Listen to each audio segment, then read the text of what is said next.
کہ میں نا مزدور لینے گیا، بغداد کے چوک میں مزدور بیٹھے ہوتے تھے، تو میری ان مزدوروں میں سے نا ایک نوجوان بچے پہ نظر پڑی۔ بڑا کمزور سا وجود تھا لیکن چہرے پر عبادت کا نشان تھا، ماتھا بتاتا تھا کہ نماز کا بڑا خیال رکھتا ہے۔ میں اس کے قریب گیا، چہرے بھی بڑا کچھ بتاتے ہیں نا، چہروں میں بھی بڑی رانائی ہوتی ہے۔ فرماتے میں قریب گیا، میں نے اس کو کہا بیٹے مزدوری کرو گے؟ تو کہنے لگا مزدوروں میں بیٹھا ہوں تو حضور مزدوری کے لیے ہی تو بیٹھا ہوں۔ تو میں نے کہا کہ چلو پھر۔ کہنے لگا نہیں میری کچھ شرطیں۔ میں نے کہا بتاؤ؟ کہنے لگا پہلی شرط یہ ہے کہ لوگ 4 دینار دیہاڑی لیتے ہیں، میں 3 دینار لوں گا۔ میں نے کہا یار تو بڑی بہترین ہے، باقی بھی اس طرح کی رکھ لے۔ اس نے کہا حضور دوسری شرط یہ ہے کہ میں آپ کی مکمل بات مانوں گا لیکن جب اذان ہو جائے گی پھر آپ کی نہیں سنوں گا۔ تیسری بات اس نے یہ کی کہ حضور میں آپ کے گھر میں کام کروں گا پر آپ کے کسی سوال کا جواب نہیں دوں گا۔ کہتے میں نے کہا یار تو بڑا عجیب ہے، شرطیں تو مالکوں کی ہوتی ہیں۔ کہنے لگا جی بہرحال میں شرطیں لگا کے جاتا ہوں۔ فرماتے میں اسے گھر لے آیا، کام میں نے اس کو بتایا تو جو کام مزدور سارے دن میں کرتا ہے نا اس نے 2 گھنٹے میں ہی کر دیا۔ ہمارے مزدور سگریٹ پینے میں بھی تو آدھا گھنٹہ لگاتے ہیں، وہ چائے پینے جائیں تو پونا گھنٹہ وہاں۔ ان کو بھی تو دیانتداری کرنی چاہیے کہ نہیں کرنی چاہیے؟ معاہدہ کیا ہے نا جی تو پورا اترنا چاہیے نا۔ کہتے 2 گھنٹے میں۔ اب کام جب بندہ شروع کراتا ہے تو کام اور نکل آتا ہے۔ کہتے کام میں نے اس کو اور بتا دیا، وہ کرنے لگا۔ اس نے مٹی نکال کے رکھی تھی باہر رستے میں، تو اذان ہو گئی زور کی، اس نے وہیں کدال چھوڑی کہی اور چلنے لگا۔ تو میرا بیٹا کہنے لگا اس کو ذرا برابر کر دو۔ کہنے لگا چپ کر جا، تیرے باپ سے بات ہوئی تھی، جب اذان ہوتی ہے تو میں کسی اور کی نہیں سنتا، صرف اللہ رسول کی سنتا ہوں۔ کہتے ہیں مسجد چلا گیا، نماز پڑھ کے آئے تو دوپہر کا وقت تھا۔ میری بیوی کہنے لگی اس کو کھانا کھا لے۔ کہتے ہم نے کہا کھانا کھا لو، تو کہنے لگا میں نے روزہ رکھا، رمضان بھی نہیں تھا، نفلی روزہ رکھا ہوا۔ فرماتے ہیں شام ہوئی، میں نے 3 دینار دیے تو میں نے کہا تیرا نام کیا ہے؟ کہنے لگا میں نے آپ سے کہا تھا میں کسی سوال کا جواب نہیں دوں گا۔ وہ چلا گیا۔ اگلے دن میں پھر لینے گیا اسے، کام کچھ اور نکل آئے تو لوگوں نے بتایا وہ صرف ہفتے والے دن آتا ہے۔ میں نے کہا کیوں؟ کہنے لگے جی وہ کہتا ہے میرا ہفتے کا خرچہ 3 دینار ہے، جب 3 دینار کما لیتا ہوں تو باقی سارا ٹائم اللہ رسول کی ذکر میں گزار دیا کرتا ہوں۔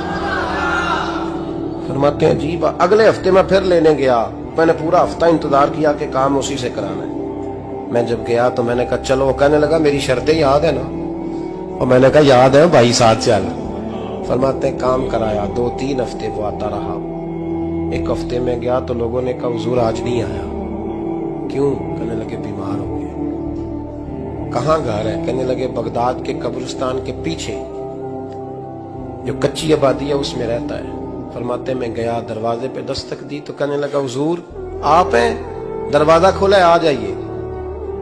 فرماتے ہیں میں اندر گیا تو میں نے کہا تمہیں کیسے پتا چلا میں آیا ہوں؟ کہنے لگا حضور اللہ والے ہو، آپ نہیں آنا تھا، ورنہ امیر تو غریبوں کا پتہ لینے کوئی نہیں آتے۔